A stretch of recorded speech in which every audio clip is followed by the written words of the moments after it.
আচ্ছা, আপনাদের কি মনে হয় এতদিন পরে কি অবশেষে বৈভবের দুর্বল জায়গাটা খুঁজে পেয়েছেন বোলাররা?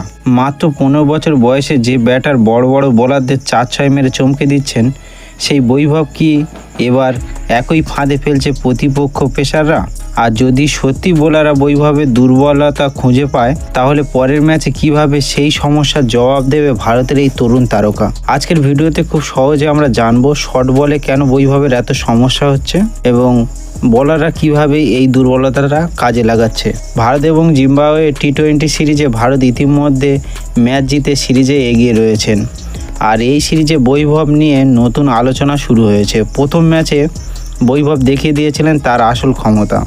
মাত্র 19 বলে হাফ সেঞ্চুরি করেন, 4টি 4, 4টি 6 সাজানো। সেই ইনিংস দেখে মনে হচ্ছিল ইংল্যান্ড সফরের ব্যর্থতা ভুলে বৈভব আবার ছন্দে ফিরে এসেছে। কিন্তু দ্বিতীয় ম্যাচে মাত্র 9 বলে 20 রান করেও যেভাবে তিনি আউট হন, সেটা সবচেয়ে বড় আলোচনার বিষয়। দ্বিতীয় ম্যাচে জিম্বাবুয়ের পেসার নাগারাভার ওভারের শুরু থেকে আক্রমণ করেন বৈভব। 4-6, 4-4, একটার পর একটা বাউন্ডারি। মনে হচ্ছিল আবারও বড় ইনিংস আসতে চলেছে, কিন্তু ওভারের শেষ বলে নাগারাভা করলেন একটি শর্ট বল, আর বলটা বৈভবের শরীরের কাছাকাছি উঠে আসে। বৈভব পুল শট খেলতে গেলেন, কিন্তু টাইমিং হয়নি। বল ব্যাটে লেগে সোজা উপরে উঠে যায় এবং ক্যাচ আউট হয়ে যায়। মাত্র 9 বলে 20 রান করে থেমে যায় তার ইনিংস।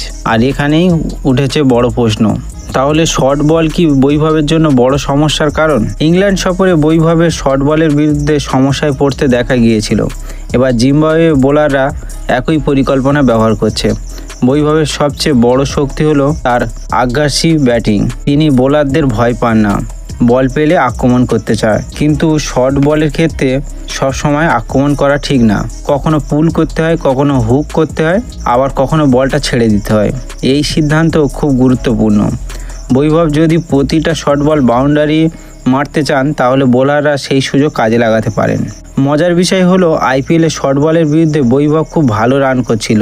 সেখানে পরিসংখ্যান অনুযায়ী যদি দেখা যায়, 59টি শর্ট বল থেকে 199 রান করেছিলেন তিনি।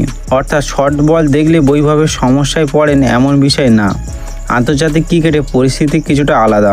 ইংল্যান্ড জিম্বাবুয়ের মতন পরিস্থিতিতে বল একটু বেশি লাফাতে পারে। তাই শর্ট বলের বিরুদ্ধে শুধু জোরে শট খেললেই হবে না, বল কতটা উঠছে, শরীর থেকে কতটা দূরে আছে, কখন শটটা খেলতে হবে, এগুলো তাকে বুঝতে হবে। এখন বোলাররা যদি বুঝে যান যে শর্ট বল করেই বৈভবকে চাপে ফেলা যায়, তাহলে ভবিষ্যতের অন্য দলগুলি তার বিরুদ্ধে ওই একই পরিকল্পনা করতে পারে। তবে একটা কথা মনে রাখতে হবে, বৈভবের বয়স মাত্র কিন্তু 15 বছর। তাই এটাকে এখন কেরিয়ারের বড় সমস্যা বলা ঠিক হবে না। বরং এখন থেকে তিনি যদি শর্ট বল নিয়ে কাজ করতে থাকেন, তাহলে ভবিষ্যতের দুর্বলতা তার শক্তি হয়ে উঠতে পারে।